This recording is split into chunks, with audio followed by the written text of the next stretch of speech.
6 godina pogrešno testiramo rak grlića materice. S obzirom na to da znamo da dnevno u Srbiji 2 žene umre od ove vrste raka, ova vest nekako budi sumnju u to da bi možda neki životi mogli biti spašeni da su poštovana pravila Svetske zdravstvene organizacije da se pamučnim štapićima ne uzimaju brisevi.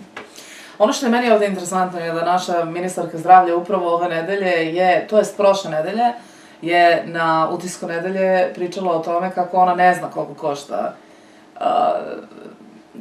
košta Infostan. Da li vi znate, na primjer, koliko vi plaćate Infostan? Pa ne znam baš tačno, pravo da vam kažem, sve financije plaća moj suprug, ali zaista ne znam tačno koliko plaćam Infostan. Šta zapravo naša ministarka zdravlja zna? Kako je ona povezana sa našom realnošću i kao što vidimo... Strukom. I sa strukom. Kao što vidimo, ti rezultati su poznati. 2 žene dnevno su rezultat tačno.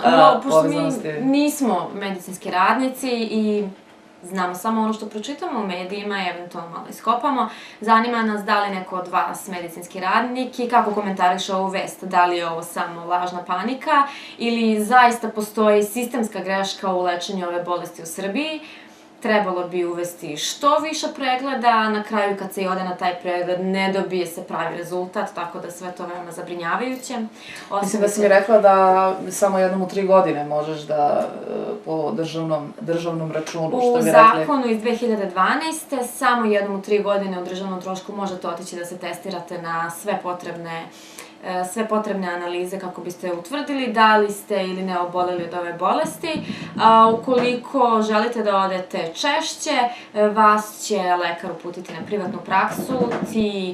Nikako nisu testovi jeftini, tako da sve ovo je u suprotnosti sa onim što se godinama govorilo kod nas, a to je da se treba ići jednom godišnje na te analize. Takođe je veoma zabrinjavajuće to što u samo 2 meseca vama se te ćelije maligne mogu duplirati, tako da čekanje 3 godine je praktično presuda za smrt. Da.